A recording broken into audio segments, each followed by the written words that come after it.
tentunya ke depan perlu langkah-langkah yang lebih konkret dan sistematis guys dari Bu Risma ya.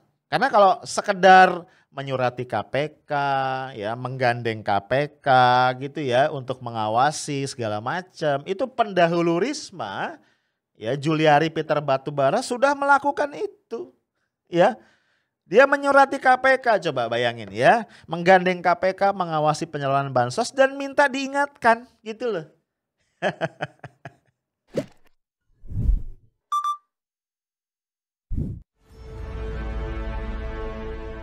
Guys, Mensos kita Ibu Risma yang baru beberapa minggu menjabat menggantikan Juliari Peter Batubara sejawatnya di PDIP yang tersandung kasus dana bansos COVID-19. Ini ternyata hari Senin kemarin ya, 11 Januari 2021 dipolisikan di Polda Metro Jaya. Pelapornya adalah Cecep Muhammad Yasin yang biasa disapa sebagai Gus Yasin. Beliau adalah Wakil Ketua Umum Pergerakan Penganut Khitoh Nahdiyah PPKN. Nah, gue kata PPKN itu ingat pelajaran untuk sekolah ya, Pendidikan Pancasila dan Kewarganegaraan. Nah, si Gus Yasin ini adalah warga kota Surabaya. Ya. Nah, ketika berada di SPKT, Sentra Pelayanan Kepolisian Terpadu Polda Metro, Gus Yasin mengatakan begini ya. Dalam hal pertemuan Bu Risma dengan salah satu gelandangan atau pengemis yang bernama Nur Saman di Sudirman Tamrin, Jakarta Pusat, itu saya lihat banyak kebohongan. Gus Yasin menyangkakan Risma melanggar pasal 15 Undang-Undang Nomor 1 Tahun 1946 tentang Peraturan Hukum Pidana Junto pasal 28 dan pasal 45 Undang-Undang Nomor 11 Tahun 2008 tentang apalagi kalau bukan informasi dan transaksi elektronik ITE. Nah ini kejanggalan ya yang disoroti Gus Yasin. Pertama ya bilang gini, saya tuh udah sering ke Jakarta katanya, ke kawasan Sudirman Tamrin sejak 1997 dan tidak pernah menjumpai pengemis di sana. Di samping itu ini masih menurut Gus Yasin ya, anaknya di Surabaya yang sering mengurus gelandangan, mengurus tunawisma, tidak pernah melihat Risma peduli terhadap tunawisma selama menjabat wali kota Surabaya. Jadi kata Gus Yasin kalau pas ke Jakarta ini mendadak berubah gitu jadi aneh katanya. Seru juga nih ya Gus Yasin ya. Guys ternyata polisi menolak nih laporan Gus Yasin. Nah menurut Gus Yasin polisi menolak laporan lisan yang disampaikan secara langsung sehingga dia menyampaikan dalam bentuk tertulis ya, dalam bentuk surat pengaduan yang sudah dia siapkan sebelumnya sebagai antisipasi. Nah menurut Gus Yasin juga polisi sempat menanyakan beberapa hal ketika dia lapor ya, misalnya ada nggak sih pihak yang dirugikan karena belusukannya Bu Risma? Atau apa nih respon warga sekitar, ada yang merasa bermasalah nggak? Kemudian juga kalau dinyatakan kebohongan publik nih, yang berbohong nih sebenarnya siapa? Ini pertanyaan-pertanyaan yang diajukan kepada Gus Yasin. Nah, terlepas dari penolakan polisi di Polda Metro terhadap pengaduan Gus Yasin, menurut gua pernyataan Gus Yasin bahwa ketika jadi wali kota Surabaya, Risma tidak peduli pada tunawisma, ini menarik nih untuk dicermati.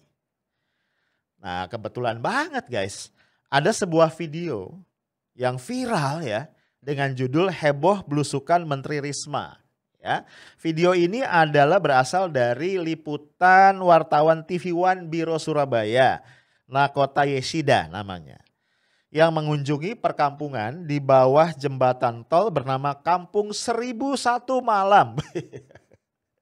Imajinatif sekali namanya ya, letaknya di Kelurahan Lupa, Kecamatan Krembangan, Surabaya Utara.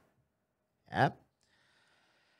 Nah video tersebut kemudian diangkat dalam tulisan jurnalis senior FNN ya sejawat gua Mas Hersubeno Arif dengan judul Ibu Mensos sampai berjumpa di Kampung 1001 Malam. Judulnya ya ngeledek. Nah jadi mungkin nama 1001 Malam itu guys muncul ya karena setiap waktu suasana di kolong tol tadi kayak malam gitu ya, gelap gitu, kurang pencahayaan. Ya, walaupun memang tidak semua rumah di Kampung 1001 Malam berada di kolong jembatan tol ya. Sebagian warga tinggal di lahan terbuka di bantaran Sungai Kaliana ya. Dan semua tanah di perkampungan itu adalah tanah negara yang dikuasai oleh PT Jasa Marga sebagai pengelola jalan tol. Nah, untuk sampai ke kawasan terbuka tadi, kita harus melewati kolong tol dan itu kita harus sopan jalannya kalau kata Mas Hersubeno ya. Karena kita harus nunduk karena rendah banget. Epic juga ya, gue jadi pengen ke sana nih. Nah, Mas Yeshida tadi ya, yang reporter TV One bertemu dengan ketua RT setempat namanya Pak Sigit Santoso yang oleh warga sekitar biasa disapa dengan Pak Mami. Nah, menurut Pak Mami, di bawah kolong jembatan tadi ada 16 kepala keluarga, sementara di bantaran sungai itu ada 170 kepala keluarga. Jadi total ada 186 ya. Mereka tinggal di sana udah lebih dari 20 tahun. Lama banget ya. Nah, kata Pak Mami lagi nih, selain gelap, kawasan itu sering banjir dan ketika banjir mereka terpaksa mengungsikan barang-barang yang mereka anggap masih berharga itu ke pinggir jalan tol. Kasihan ya, kebayang ya, sering banjir itu, aduh luar biasa. Nah, ini masih menurut pengakuan Pak Mami ya. Sampai saat ini belum pernah ada bantuan dari Pemkot Surabaya. Waduh. Walaupun 1-2 kali pernah ada pejabat yang sowan ke situ ya. Nah, walaupun, nah ini juga nih, menurut pengakuan Pak Mami, Ibu Wali Kota belum pernah datang ke sana. Bisa ya? Nah, padahal nih, ini yang menurut gue jadi agak gimana gitu ya. Di Surabaya, Ibu Risma itu sudah jadi wali kota 2 periode ya guys ya. Berarti berapa? 10 tahun ya. Dan sebelumnya dia sudah puluhan tahun mengabdi sebagai ASN, PNS ya di Pemkot Surabaya. Terakhir jadi kepala dinas sebelum jadi wali kota. Jadi agak aneh nih kalau Ibu Risma ya sebagai warga Surabaya, wali kota Surabaya nggak tahu. Ini mungkin nggak tahunya tanda kutip ya. Ada ratusan warganya yang masih tadi tinggal di kolong jembatan, profesinya pengamen, pemulung dan juga pengemis. Ya. Nah, situasi kontras ini yang membuat kemudian wartawan-wartawan di Surabaya itu berbondong-bondong nih kembali mengunjungi Kampung 1001 Malam. Ya, hanya dalam beberapa hari nih ya, Mensos tinggal di Jakarta itu kok bisa ketemu ya, apa tadi pengemis, pemulung gitu. Jadi buat mereka jadi kontras, jadi jahil ya pada datang ke Kampung 1001 Malam. Nah, jadi kesannya nih apa ya, kayak peribahasa. Seolah-olah ini kuman di seberang lautan tuh jelas ya, sementara gajah di pelupuk mata kok tidak terlihat. Nah, sampai-sampai baru beberapa hari di Jakarta saking rajinnya nih Risma belusukan itu panti rehabilitasi Panggudi Luhur di Bekasi itu langsung penuh dengan gelandangan pemulung pengemis. Ada yang dilatih kerja, bahkan ada yang disalurkan menjadi karyawan ya tanda kutip di BUMN. Ini ada 5 nih ya yang diberitakan, ada 5 tunawisma yang dipekerjakan di anak perusahaan BUMN PT Pembangunan Perumahan atau PP Properti Tbk. Ini anak perusahaannya PT PP ya. Nah itu dia punya proyek di Grand Kamala Lagun Bekasi. Menurut Pak Rudi Harsono, Direktur Operasional PP Properti, para tunawisma tadi akan diberdayakan sebagai tukang kebun ya yang merawat taman ya, tukang listrik yang memelihara kontak listrik, juga cleaning service dan pekerjaan-pekerjaan sejenis lainnya. Dan mereka dijanjikan upah senilai dengan UMK Kota Bekasi sebesar 4.782.935. Wih, lumayan ya, tinggi juga. Nah guys, tentu aja nih langkah-langkah gercepnya Bu Risma ini kita apresiasi. Tapi tetap ya, gue ingin kasih beberapa catatan. 1, Mensos itu sependek pemahaman gue harusnya bergerak di level kebijakan yang skalanya makro. Ya, tidak solusi orang per orang. Karena kalau gitu kapan selesainya masalah ya. Yang kedua, beberapa langkah Bu Risma nih termasuk yang tadi ya mengantarkan 5 tunawisma untuk dipekerjakan di anak perusahaannya PT PP. Ini berpotensi menimbulkan kecemburuan sosial guys. Kenapa? Karena jumlah PPKS ya, PPKS ini pemerlu pelayanan kesejahteraan sosial. Jadi orang yang menyandang masalah sosial tuh banyak banget. ya. Dan banyak banget juga orang-orang yang saat ini tidak punya pekerjaan. Ya apalagi gara-gara COVID-19 ya, pengangguran tuh banyak banget. Jadi kalau ada orang-orang tertentu yang dapat perhatian istimewa gitu ya, ini kan bisa jadi masalah ya. Satu lagi nih notes gua, BUMN ya dan anak-anak perusahaannya itu pasti udah punya sistem rekrutmen dan seleksi yang sangat baku. Nah, ketika Bu Risma kemudian masuk di situ, mengantarkan tunawisma ini ke sana untuk dipekerjakan, pertanyaan gua, apakah ini merupakan bentuk intervensi? Gua khawatir bisa jadi begitu. Kalau bahasa sosiologinya tuh ada power relation. Bagaimanapun yang datang ini menteri gitu loh. Iya kan? Gue ragu tuh ya direksinya anak perusahaan PT PP tadi ya itu berani nolak gitu. Ya nolak besok nggak di sana lagi kan kira-kira begitu ya. Nah ini banyak netizen nih guys. Bahkan viewer channel ini yang mengkritik orang-orang yang mengkritik belusukan Risma. Jadi gue dikritik nih ya termasuk oleh tadi beberapa viewers. Kira-kira kritiknya gini, bukankah langkah yang dikerjakan Bu Risma itu baik? Kenapa kok masih dinyinyirin kira-kira begitu? Bener guys, langkah Bu Risma itu sangat baik. Ya, gua nggak pernah bilang itu langkah yang buruk, enggak sama sekali. Cuma catatan gua dari seorang menteri termasuk Mensos yang kita butuhkan itu bukan kebaikan sebagai pribadi, bukan. Ya, kita nggak butuh itu. Kita nggak butuh kebaikan hati, bukan. Yang kita butuhkan adalah menteri siapapun dia termasuk Mensos itu menyusun kebijakan negara ya di policy level gitu.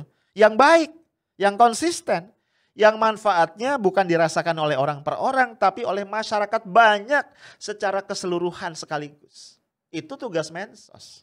Itu tugas menteri-menteri yang lain. Nah guys, langkah-langkah Bu Risma yang terkesan random ini tentu saja mengundang berbagai komentar dan spekulasi.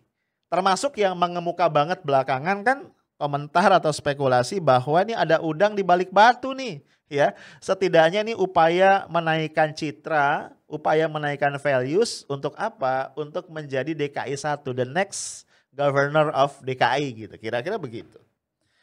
Nah ini sampai ada nih akun @marlina_ida.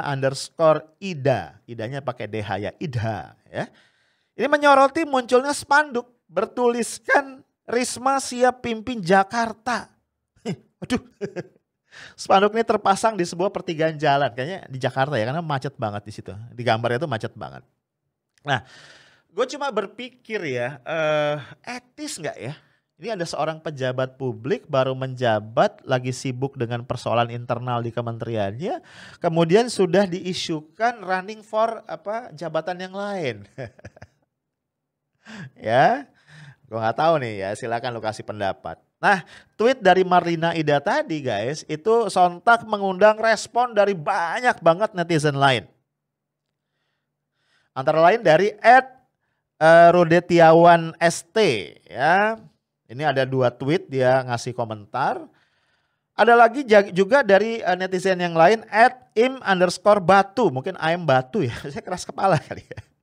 Nah di akun ini diposting sebuah video guys. Di mana ada seorang pria paruh baya pakai peci, pakai kacamata hitam gitu ya. Itu menyatakan penyesalan mendukung Risma ketika jadi wali kota Surabaya untuk menutup Gang Doli. Tahu ya, Gang Doli ini adalah lokalisasi pelacuran terbesar di Asia Tenggara, konon begitu. Saya sampai sekarang dapat cacian dan makian. Karena ekonomi Doli sampai sekarang Bu Risma tidak memperhatikan. Padahal waktu itu janji sama saya. Kenapa Doli ditutup, Bu? Kan kasihan ekonominya Doli, nanti kan lumpuh karena Doli ditutup. Bah, nanti anggaran saya kerahkan semua untuk Doli, untuk masyarakat Doli supaya tidak kena imbasnya dengan penutupan Doli. Karena anggaran sudah saya siapkan. Dia janji sama saya seperti itu. Makanya saya memberanikan diri mendukung penutupan. Tapi apa yang terjadi? Di Doli saya lihat sendiri jeritan warga Doli, ya. Saya dengar sendiri. Ini saya posisi akan ada di Doli loh. Jadi saya nggak mengada-ngada ini loh. Nah sebelumnya Risma berjanji akan mengalokasikan anggaran untuk mengangkat ekonomi warga setempat. Tapi menurut Bapak di video tadi, janji Risma itu ternyata tidak dipenuhi. Ya. Nah guys, tentu saja kisruh belusukan Risma ini kita sesalkan ya. Karena sebagai Mensos banyak sekali pekerjaan rumah yang ditinggalkan oleh pejabat sebelumnya Juliari Peter Batubara. Ya ini harus dibereskan guys. Ya karena menyangkut apa? Menyangkut korupsi dana bansos. Korupsi dana yang sengaja dialokasikan negara dalam kondisi sulit untuk menolong warga yang paling terdampak yaitu masyarakat kelas bawah. Nah apalagi ya guys, kita tahu tanggal 3 Desember 2020 yang lalu KPK sudah mengirimkan rekomendasi terkait hasil kajian pengelolaan bansos. Ya, intinya KPK minta semuanya dibenahi termasuk data penerima dan seterusnya dan seterusnya. Memang sebagai respon nih guys, Ibu Risma sudah mengirimkan surat kepada KPK, Kejaksaan Agung, Mabes Polri, bahkan Universitas Indonesia untuk meminta bantuan instansi-instansi ini memantau pengelolaan bansos yang dilakukan oleh Kementerian Sosial yang dia pimpin. Bahkan Risma ini juga gercep lagi nih ya, menemui pimpinan KPK pada tanggal 11 Januari ya, Senin kemarin. Namun menurut gua tentunya ke depan perlu langkah-langkah yang lebih konkret dan sistematis guys dari Bu Risma ya. Karena kalau sekedar menyurati KPK ya, menggandeng KPK gitu ya untuk mengawasi segala macam, itu pendahulu Risma ya Juliari Peter Batubara sudah melakukan itu ya. Dia menyurati KPK, coba bayangin ya, menggandeng KPK mengawasi penyaluran bansos dan minta diingatkan gitu loh. Juliari Peter Batubara minta diingatkan, dapatnya ditersangkakan ya karena memang melakukan korupsi. Jadi kalau sekedar minta bantuan KPK melibatkan lembaga penegak hukum menurut gua ya nggak cukup. Nah, guys, di sini gua melihat memang Ibu Risma perlu berhati-hati. Ya, perlu refocusing lah kira-kira gitu ya. Perlu memfokuskan kembali langkah-langkahnya. Karena kalau terus-terusan begini, ya belusukan sana, belusukan sini gitu ya, gua khawatir akan semakin kuat spekulasi dan analisis bahwa Ibu Risma kalau pakai bahasa sosiologi nih sedang melakukan apa yang namanya simulakra. Ya, simulakra ini konsep dari teori tentang hyperreality yang dikemukakan oleh seorang poststrukturalis namanya Jean Baudrillard ya. Jadi simulakra ini adalah realitas palsu yang biasanya ditumpang tindihkan di atas sebuah realitas asli. Agak teknis ya bahasanya. Jadi realitas aslinya seperti apa ditaruh di atasnya realitas palsu ya. Yang kemudian mengaburkan realitas asli. Nah gua khawatir tuduhan-tuduhan kepada Bu Risma ini akan terus bertambah. Ya, dan memang harusnya fokus Bu Risma sekali lagi adalah membenahi internal Kementerian Sosial dan memastikan bahwa rakyat kecil yang paling terdampak di dalam pandemi COVID-19 ini bisa terbantu ya dengan dana yang ada lewat program bansos maupun program-program lainnya. Ya, guys mengingatkan saja terkait dengan korupsi dana bansos COVID-19 yang dilakukan oleh Juliari Peter Batubara CS. Di change.org ada petisi hukum mati Juliari koruptor bansos COVID-19. Ya, sampai saat ini sudah ada lebih dari 2.800 orang yang menandatangani petisi dan kalau lu mau join, silakan join via link yang ada di kolom komentar. Nah, kita doakan semoga ke depan Ibu Risma bisa fokus dalam tugas-tugasnya sebagai Mensos. Kalaupun Bu Risma disiapkan atau menyiapkan diri untuk menjadi the next DKI 1 atau jabatan apapun, menurut gue ya bisa ditunda dulu lah. Karena ada tugas besar untuk mengurus rakyat miskin yang paling terdampak COVID saat ini. Fokus Bu Risma? Yes. Stay tough, smart, and professional. Assalamualaikum warahmatullahi wabarakatuh.